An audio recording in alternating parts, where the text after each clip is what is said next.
Welcome to Next Africa. I'm Jennifer Zabasajja in Johannesburg. This month, we're bringing you exclusive insights from our inaugural Bloomberg Africa Business Summit, where global leaders convene to address the critical issues shaping the continent's future. From heads of state and central bankers to CEOs and tech innovators, the summit explored the opportunities and challenges driving Africa's next chapter. And as the continent steps confidently onto the global stage with its vast resources, young and dynamic population, and expanding trade networks, Africa is capturing fresh attention from investors worldwide. Investors around the world are now looking at the 54 nations that make up Africa with fresh eyes. Tens of billions of dollars have poured into African industries this year as government bodies and businesses across Asia, Europe, and the Middle East look to tap into the continent's young population and rapid economic growth. According to a report, China alone inked more than $30 billion in construction contracts across Africa in the first half of 2025, which is 5 times more than the same period last year. The appeal is clear. Africa is home to the world's youngest population and some of the fastest growing economies.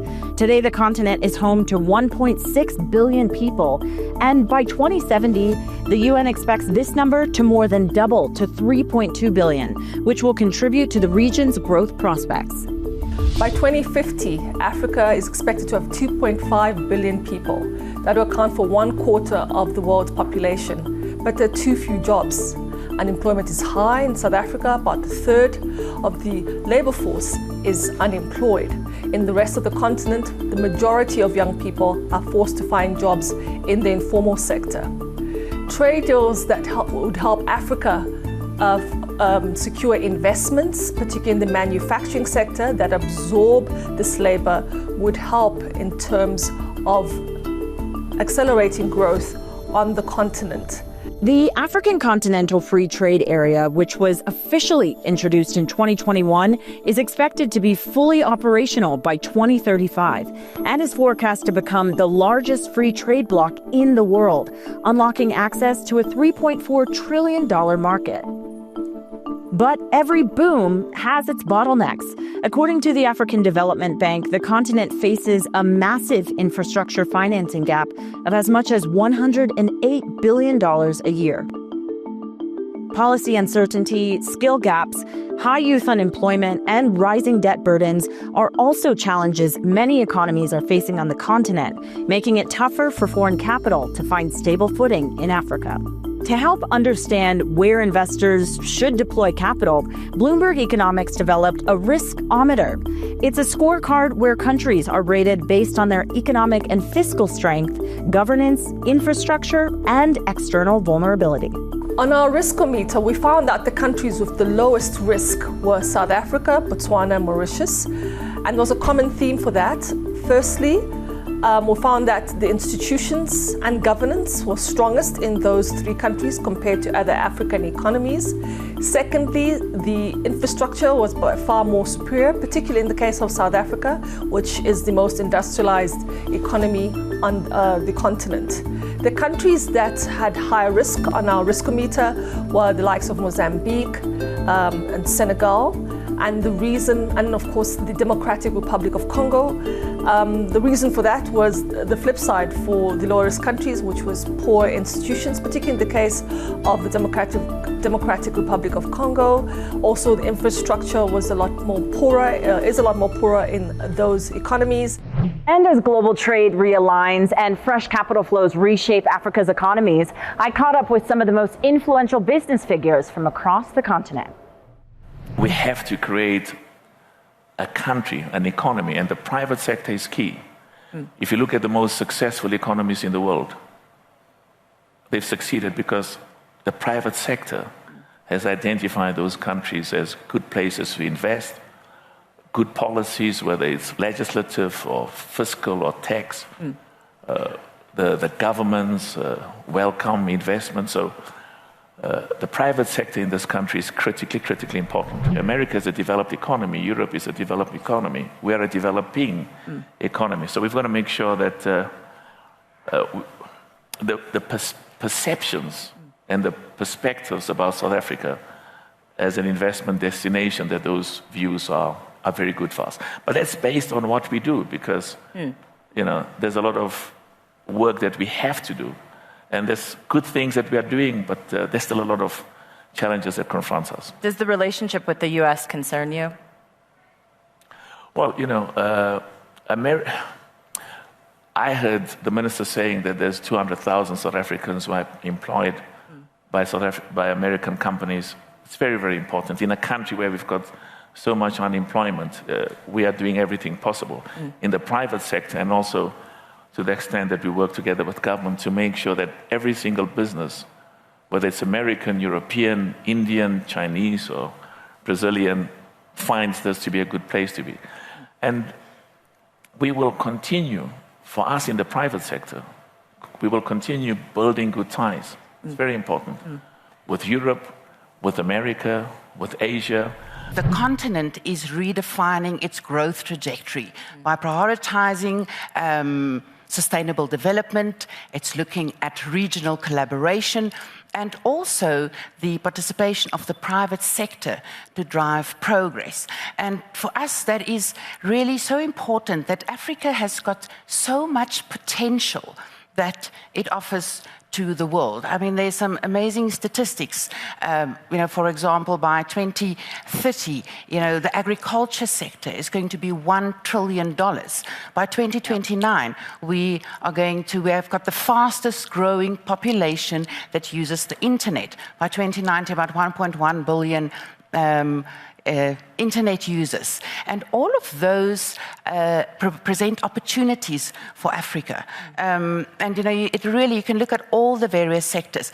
And the crossroad is really about Africa embracing its potential and then partnering with each other on the continent and with the rest of the world to attract flows into the continent, and for the rest of the world to play its part in unlocking the potential for Africa.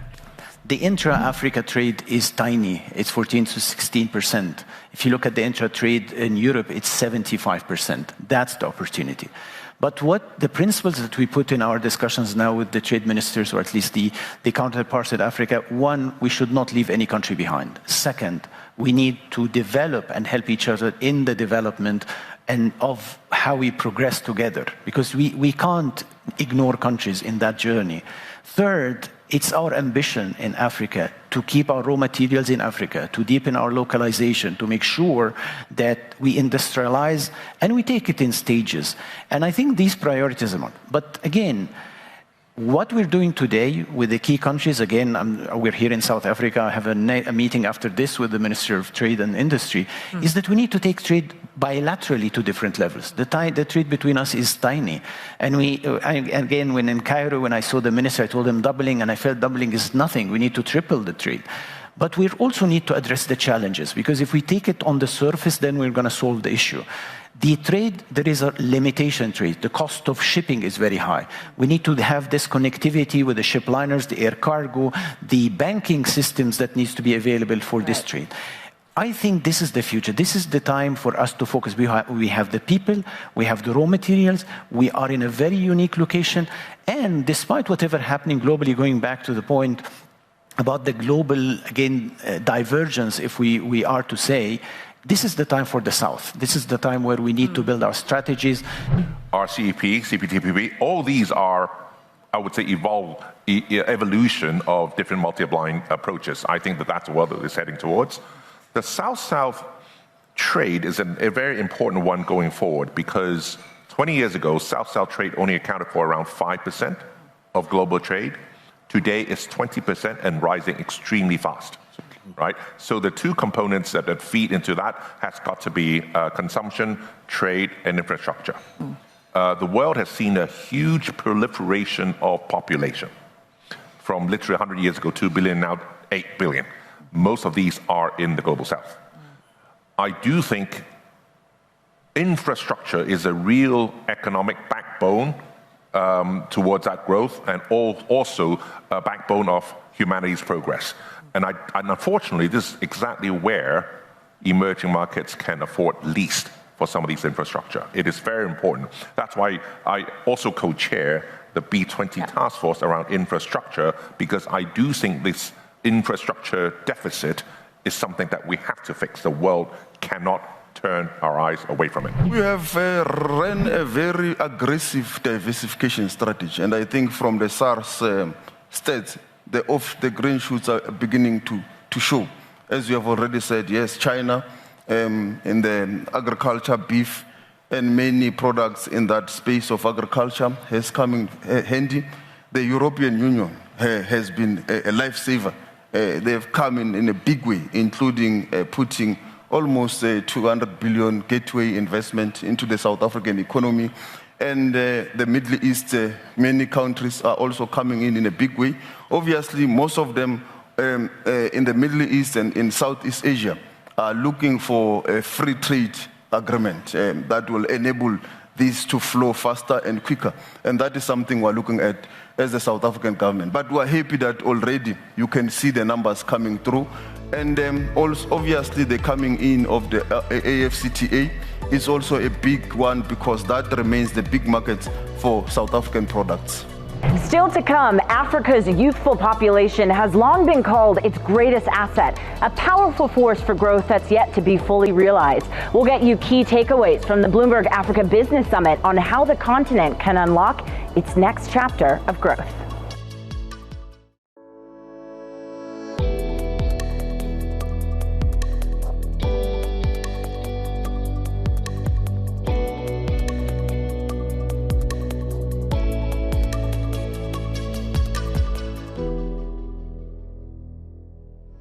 Welcome back to Next Africa. I'm Jennifer Zabasajja in Johannesburg. Across much of Africa, creating enough jobs for a rapidly growing population remains one of the biggest economic challenges. As policymakers and investors look for ways to drive growth and opportunity, the focus is turning to innovation, infrastructure, and private investment. I spoke to Magda Wierzycka, CEO of Sygnia, on where investors are finding opportunity across Africa. No one is looking at broader investment in Africa, which I think is hugely exciting. And it marries up with the evolution in technology that we are seeing. So, in terms of Africa, you're looking at the youngest demographics in the world. You're looking at increasingly cheap access to data that people have, rural areas or non-rural areas. And of course, access and the cost of data needs to come down. But with that come opportunities which live on top of data. So let's talk about healthcare. There are companies which have developed amazing point-of-care diagnostic little machines. So if you can distribute those to rural areas on a commercially viable basis, and literally from not exactly drops of blood, but using blood tests, you can test for whatever number of diseases. That information via data technology goes back to major healthcare centers. A diagnosis is made right there. Medicine is delivered via drone technology. Right there, you've got opportunities living on the platform of data that is accessible for healthcare, agriculture. We've got some amazing agricultural, very fertile agricultural land. I've come across and invested in a company in UK which is testing but has by and large developed technology to increase crop yields by 20 to 30%. So now you're talking about solving food security issues, and you could be utilizing land in Africa for that on a very cheap basis. So I think opportunities in Africa are limitless. What do you see as the biggest risk, though, to some of that growth in 2026? Potentially a bubble, people become more risk averse, What would you say is maybe the concern for EMs in African markets that are maybe just starting to grow in some of these areas? I think risk aversion globally is on the rise. And again, we are by and large talking about listed markets. So we have the S&P 500 at record highs. We have the fact that it's been driven by Magnificent Seven. So people are rather sitting in cash than they want, and moving money out of listed markets. I don't think that the investment case for Africa has changed. The investment case for Africa has always been about, at the tier, top of the cake. It's like the icing on a cake, is this concept of corruption. But I'm very pragmatic. about corruption. Corruption exists everywhere, absolutely everywhere. Functional, dysfunctional corruption, it's everywhere. Beneath that is that tier of private-public partnerships. But I view this public side of it as a little bit more fluid than talking to governments, private sector, internationals talking to government. I see the multinationals talking to players on the ground who knows how the economy or how the politics or regulation works. So you've got a lot of opportunities in that space without necessarily involvement of government.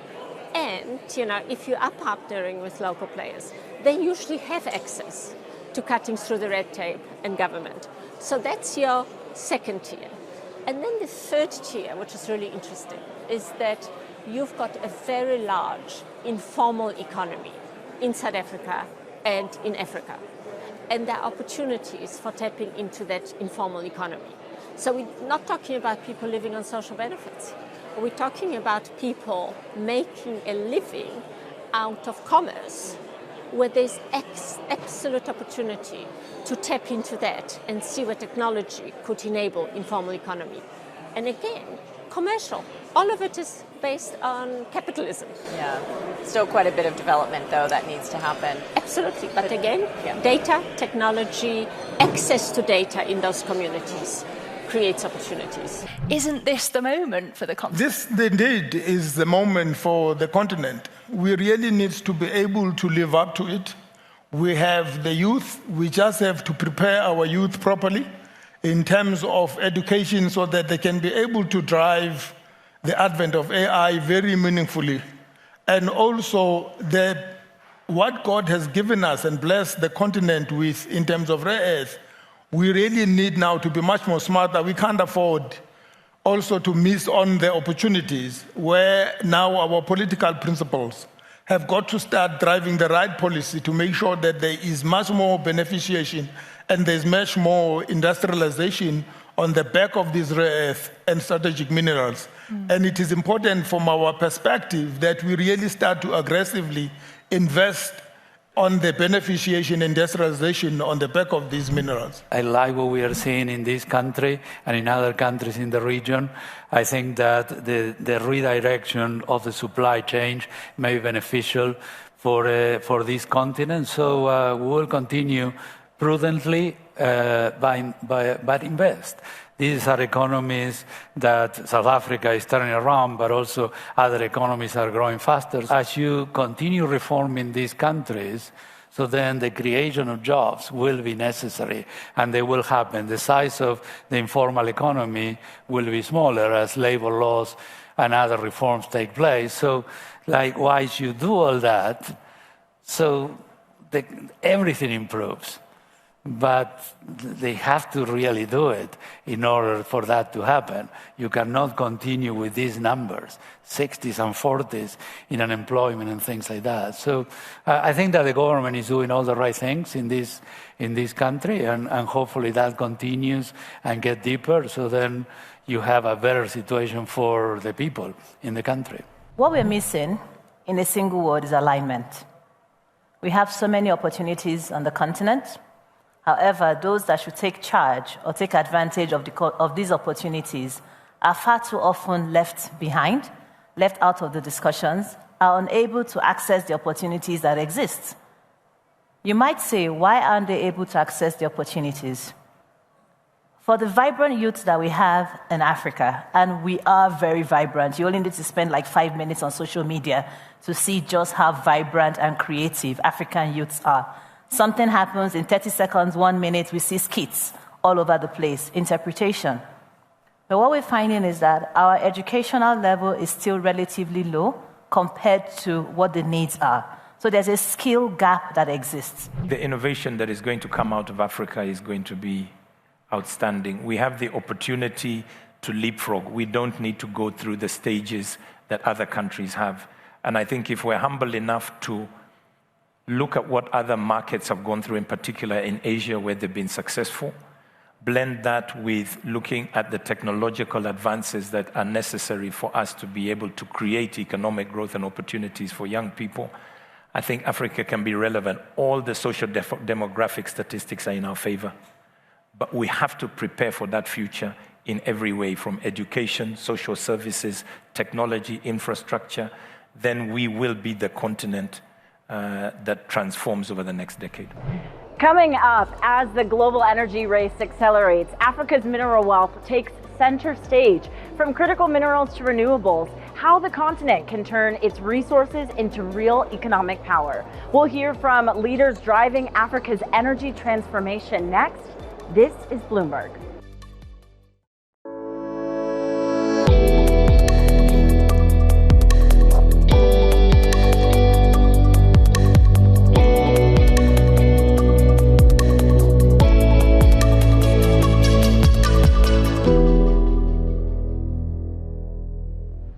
Welcome back to Next Africa. I'm Jennifer Zabasajja in Johannesburg. Africa's vast reserves of minerals like cobalt, lithium, and copper are becoming increasingly vital in the global shift towards clean energy. And with demand for these critical minerals surging, the continent stands at a turning point, one that could redefine its economic future. Africa today contains about 30% of the world's known mineral resources.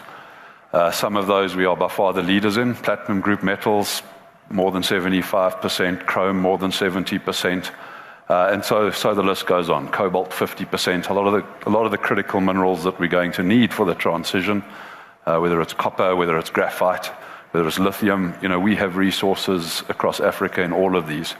To put that 30% number into perspective again, Africa is probably 20% of the total planet's landmass. So already that tells you we have more endowment than the landmass.